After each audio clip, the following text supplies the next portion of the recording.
Ethan Carter avait tout, la richesse, le pouvoir et une belle épouse attendant leur premier enfant.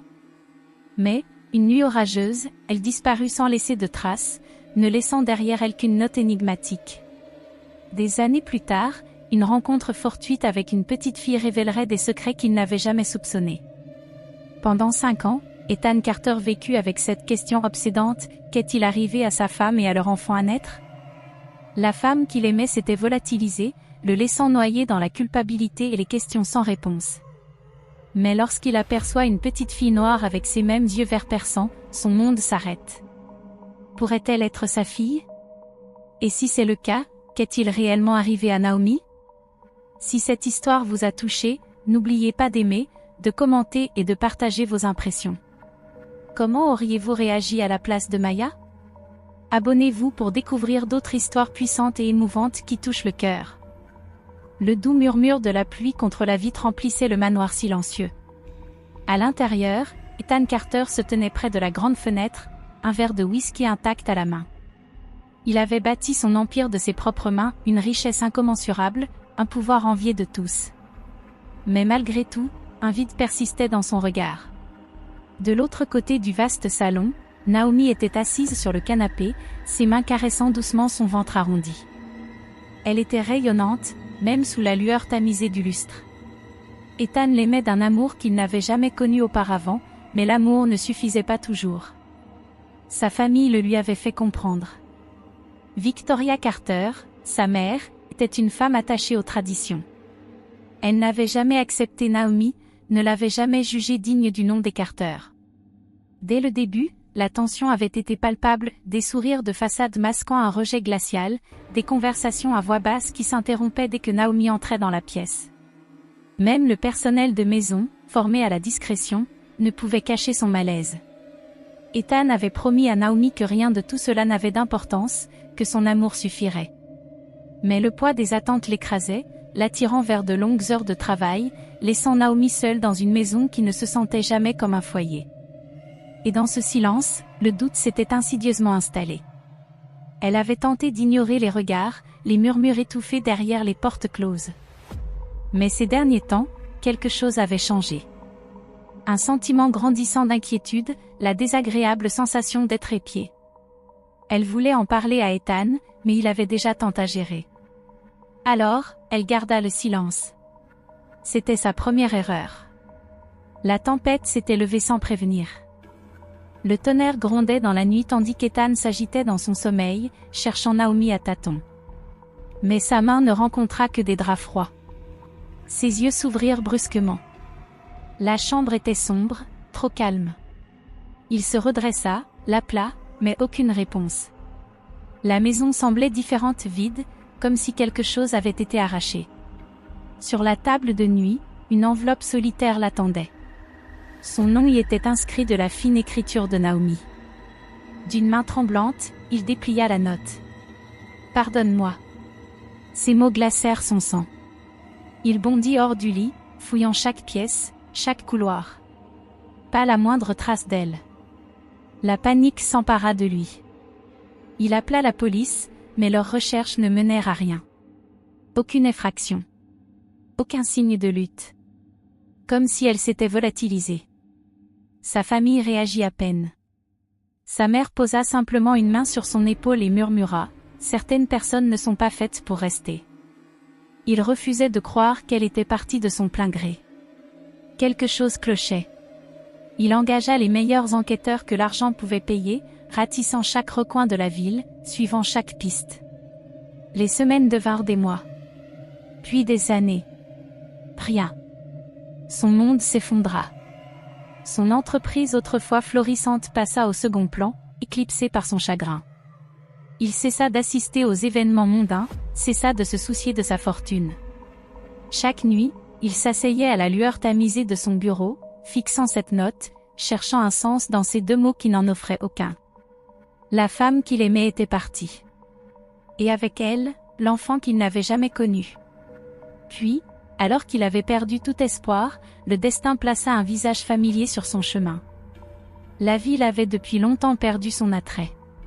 Ce voyage d'affaires n'était qu'une obligation, non un désir. La petite ville où il se trouvait était calme, insignifiante. Mais alors qu'il marchait dans un parc, quelque chose le figea sur place. Un rire d'enfant. Léger, insouciant. Mais ce n'était pas le son qui le paralysa. C'étaient les yeux. Une petite fille, âgée d'Alexandra à peine 5 ans, était assise sur une balançoire, balançant doucement ses jambes en regardant le ciel.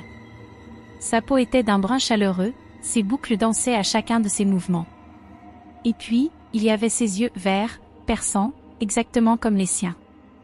Le souffle d'Ethan se bloqua dans sa gorge. C'était impossible.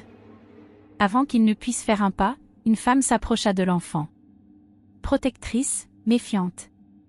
Elle prit la main de la fillette, jetant un regard autour d'elle, comme si elle sentait un danger. Leurs regards se croisèrent un instant, et Ethan vit quelque chose dans son expression, de la reconnaissance. La femme se retourna, entraînant la petite fille avec elle. Ethan força ses jambes à bouger, mais avant qu'il ne puisse appeler, elles avaient disparu, avalées par la foule. Son cœur battait à tout rompre. Cette petite fille. Se pouvait-il qu'elle soit sa fille? Et si c'était le cas, qu'était-il arrivé à Naomi? Les questions se bousculaient dans son esprit, mais une chose était certaine, il ne pouvait pas ignorer cela. Pas maintenant. Pas après tout ce temps. Ethan ne pouvait pas chasser l'image de la petite fille. Ses yeux le hantaient, le ramenant à un passé qu'il avait tenté, en vain, de laisser derrière lui. Ce n'était pas une coïncidence. Ça ne pouvait pas l'être. Dès le lendemain, il se mit à la chercher. Il ne lui fallut pas longtemps pour la retrouver. La ville était petite, les habitants se connaissaient tous. On l'appelait Lena. 5 ans. Une enfant qui, en toute logique, n'aurait pas dû exister, et pourtant, elle était là. Il l'observa de loin tandis qu'elle jouait, son rire léger et insouciant. C'était comme un écho d'un rêve, un son qu'il avait imaginé 1000 fois mais qu'il n'avait jamais entendu. Puis, il y avait cette femme, Ava. Ethan s'approcha d'elle, sa voix calme mais ferme. Qui est-elle? Ava se raidit, se plaçant instinctivement entre lui et Lena. Je ne sais pas de quoi vous parlez. La gorge d'Ethan se serra. Cette petite fille. Elle est, il ravala sa peur. Elle est à moi, n'est-ce pas? L'expression d'Ava ne vacilla pas, vous devez partir. Ethan sentait qu'il perdait pied. La colère, le désespoir, un mince espoir, toutes ces émotions s'entrechoquaient en lui, l'empêchant de penser clairement. Il avait passé des années à se noyer dans le chagrin, à chercher des réponses. À présent, il en avait une juste devant lui, et elle lui échappait déjà. Il engagea un détective privé une fois de plus. Il avait déjà suivi ce chemin, mais cette fois, c'était différent. Cette fois, il tenait quelque chose de concret. Ava resta distante, ses avertissements de plus en plus tranchants. « Restez loin de nous », lui dit-elle. « Vous ne savez pas dans quoi vous vous engagez. » Mais Ethan avait trop erré dans l'ombre. Il n'allait pas abandonner. Les vérités cachées. Son enquête sur Naomi le mena sur une piste qu'il n'aurait jamais imaginée. Chaque indice soulevait de nouvelles questions, chaque réponse était plus troublante que la précédente. Grâce à son détective, il découvrit un réseau clandestin, une organisation aidant les femmes à fuir des situations dangereuses. Un frisson le parcourut. Naomi n'avait jamais exprimé de peur, jamais laissé entendre qu'elle voulait partir. Mais s'était-elle sentie piégée? Avait-elle cru n'avoir d'autre choix? Les souvenirs refirent surface. Les paroles glaciales de sa mère. Elle ne s'intégrera jamais, Ethan. Tu construis ta vie sur des fondations qui ne tiendront pas. Les murmures étouffés du personnel lorsqu'elle entrait dans une pièce. Son propre éloignement, les longues nuits de travail, l'épuisement, la façon dont il avait laissé la désapprobation de sa mère peser sur lui. Naomi avait-elle tenté de lui dire quelque chose depuis le début? Était-il trop aveugle pour le voir? Il affronta Victoria, exigeant la vérité. Mais elle se contenta de sourire, impassible face à sa rage. Parfois, les gens prennent des décisions pour leur propre bien, dit-elle avec douceur. Et parfois, ces décisions sont prises pour eux. Le sang d'Ethan se glaça. Il se tourna vers la seule personne en qui il pouvait avoir confiance, le détective Harris, un vieil ami qui avait travaillé sur la disparition de Naomi avant que l'affaire ne soit classée sans suite. Harris hésita avant d'acquiescer. « Je vais fouiller à nouveau, mais prépare-toi à affronter ce que nous trouverons. » Ethan savait déjà que la vérité allait tout bouleverser. Il ignorait simplement à quel point. La révélation. Le premier indice concret arriva plus vite que prévu. Harris retrouva la trace d'une ancienne clinique, fermée depuis des années. Un seul document subsistait, la preuve que Naomi avait accouché là, sous un autre nom. Ethan sentit l'air lui manquer. Elle avait survécu. Elle avait mis leur enfant au monde. Et elle l'avait fait seule. Il se précipita chez Ava, sa patience épuisée.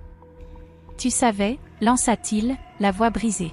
« Tu savais depuis le début. » Ava baissa les épaules. Cette fois, elle ne tenta pas de le repousser. « Il est temps » murmura-t-elle. Elle l'invita à entrer. L'air était lourd, chargé de non-dits. Ava ouvrit un tiroir et en sortit une enveloppe scellée. Elle la retourna entre ses mains avant de la lui tendre. Le nom d'Ethan était inscrit sur le devant. L'écriture de Naomi. Les mains d'Ethan tremblaient lorsqu'il la prit. Ava souffla d'une voix à peine audible, « Elle est partie, Ethan. » Le sol bascula sous ses pieds. Partie. La femme qu'il aimait. La mère de son enfant. Celle qu'il avait cherchée pendant toutes ces années. Elle ne reviendrait jamais. Sa gorge se noua. Il avait imaginé tant de scénarios, un enlèvement, une fuite, peut-être même une trahison. Mais pas ça. Jamais ça. Ava hésita avant d'ajouter, « Elle voulait que tu l'aies. » Ethan baissa les yeux vers la lettre. Ses doigts en serrèrent les bords, comme s'il craignait qu'elle ne disparaisse. Il inspira profondément, puis l'ouvrit lentement. Les mots qu'il y découvrit allaient tout changer. Ethan déplia la lettre d'une main tremblante. Son souffle était saccadé, son cœur battait violemment dans sa poitrine. L'écriture de Naomi, si familière, si douloureusement réelle, couvrait la page. « Ethan, si tu lis cette lettre, c'est que je n'ai pas réussi à revenir vers toi. » Ses doigts se crispèrent sur le papier. « Je n'ai jamais voulu partir, mais je n'avais pas le choix. La veille de ma disparition, j'ai surpris Victoria au téléphone. Elle préparait quelque chose. Elle voulait me faire disparaître, m'effacer de ta vie pour de bon. Je ne pouvais pas la laisser faire. Pas alors que je portais notre enfant. » La vision d'Ethan se brouilla. Sa mère. Elle avait toujours su quelque chose. Je suis partie avant qu'il ne puisse agir. Ava m'a aidé. Elle était la seule en qui je pouvais avoir confiance. Il releva les yeux vers Ava, la gorge serrée. Tu l'as aidé à s'enfuir ? Le visage d'Ava était grave. Elle m'a supplié, Ethan. Elle était terrorisée. Il baissa à nouveau les yeux vers la lettre. Je voulais revenir. Je voulais que tu rencontres notre bébé. Mais les choses ne se sont pas passées comme prévu. L'accouchement, c'était trop pour moi. J'ai lutté, Ethan. J'ai essayé de tenir bon pour elle, pour toi. Mais mon corps avait déjà pris sa décision. Un souffle court s'échappa d'Ethan. Une douleur brutale lui transperça la poitrine. Promets-moi une chose. Ne laisse pas notre fille grandir sans amour. Elle mérite de savoir qui elle est, d'où elle vient. Elle mérite d'avoir un père. La lettre glissa de ses mains. Il enfouit son visage dans ses paumes, son corps tout entier tremblant.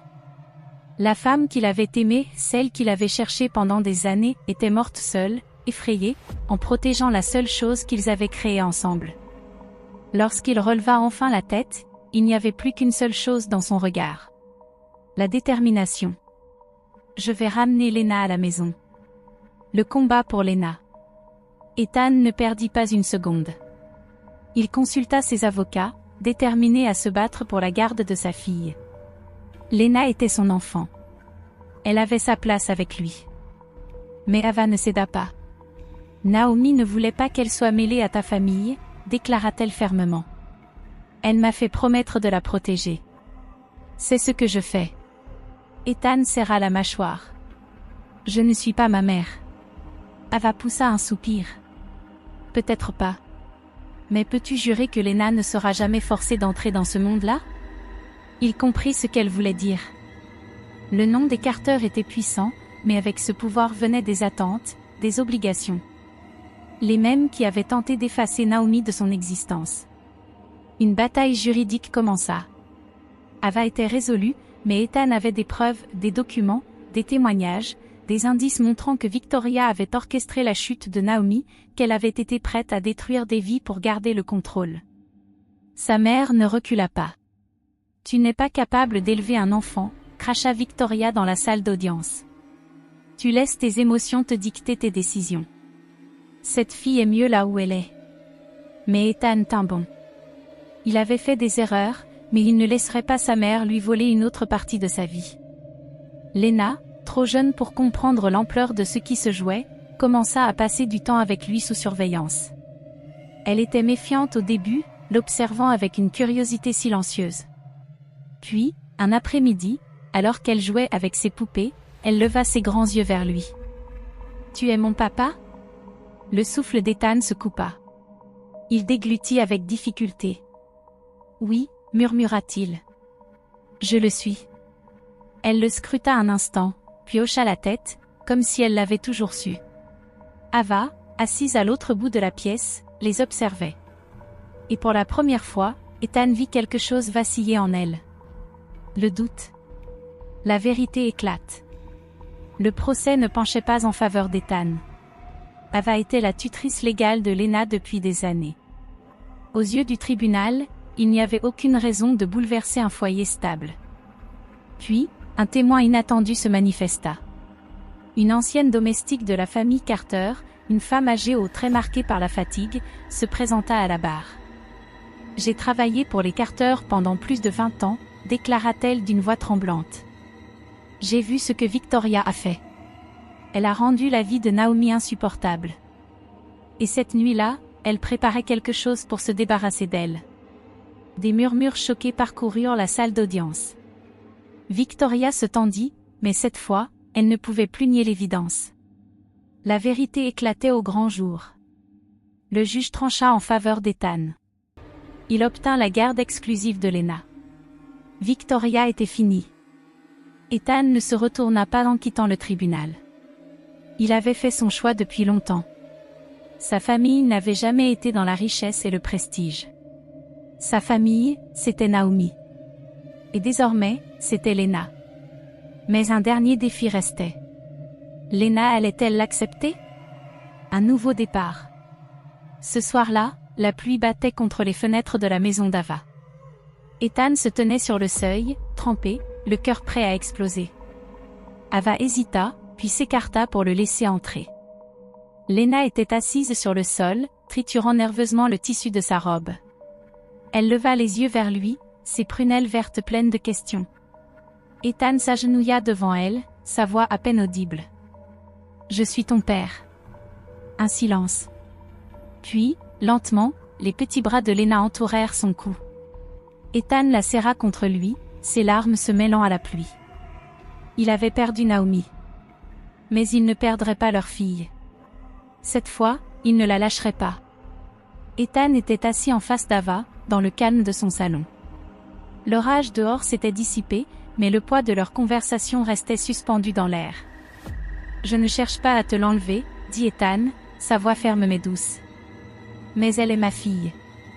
Je veux être présent dans sa vie. » Ava soupira, l'hésitation dans ses yeux. Elle n'a jamais connu que moi comme famille. La déraciner maintenant.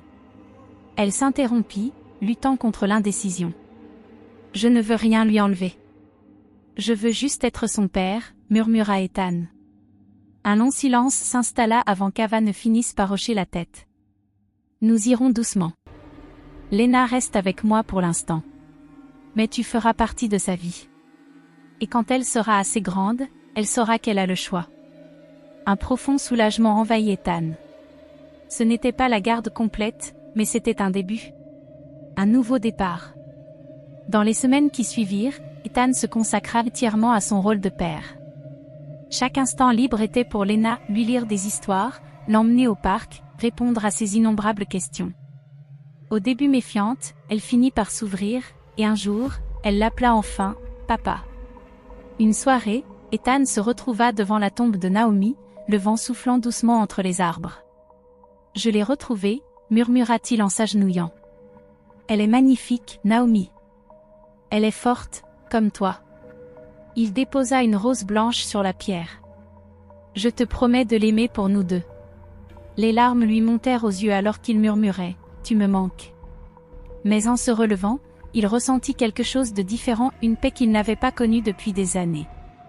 Il n'était plus seul. Une famille, une vraie. Ethan avait autrefois cru que la réussite se mesurait à la richesse, au pouvoir et au statut. Mais maintenant, debout dans la chambre de Lena, la regardant dormir paisiblement, il comprenait enfin la vérité. Seul l'amour comptait. Il avait passé des années enfermé dans son chagrin, laissant sa mère dicter ses choix. Mais le sacrifice de Naomi lui avait offert une seconde chance. Une chance de briser le cycle. Ava, elle aussi, avait appris quelque chose. Pendant des années, elle avait protégé Lena, la gardant à l'écart du monde qu'elle redoutait. Mais protéger Lena ne signifiait pas l'empêcher de recevoir de l'amour.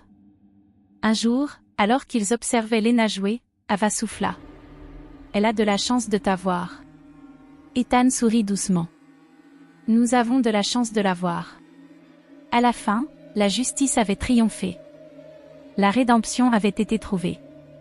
Et le passé n'avait plus le pouvoir de dicter l'avenir.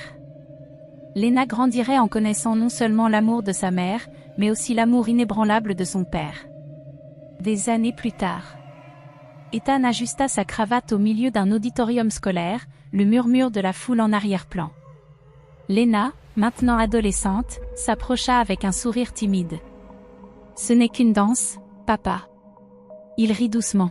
« Je sais. » Elle glissa ses mains dans les siennes, et ils commencèrent à se balancer au rythme de la musique. Pendant un instant, il n'y avait qu'eux, un père et sa fille qui s'étaient battus pour se retrouver. Lena leva les yeux vers lui, ses prunelles vertes pleines d'émotion. Puis, dans un murmure, elle dit « Merci de m'avoir retrouvée. » Le cœur d'Ethan se serra sous l'émotion. Il la serra contre lui, déposant un baiser sur son front. « Je le ferai toujours. » Alors que la musique s'éteignait, la dernière image les montra, lui, Lena et Ava, debout ensemble. Une famille. Pas liée par le sang. Pas liée par une obligation. Liée par l'amour. Fin. Ne manquez pas cette histoire puissante d'amour, de perte et de rédemption. Si ce voyage vous a ému, n'oubliez pas de liker, commenter et partager vos impressions ci-dessous. Abonnez-vous à notre chaîne pour découvrir plus d'histoires inspirantes qui vous tiendront en haleine. Activez les notifications pour ne jamais manquer une nouvelle publication.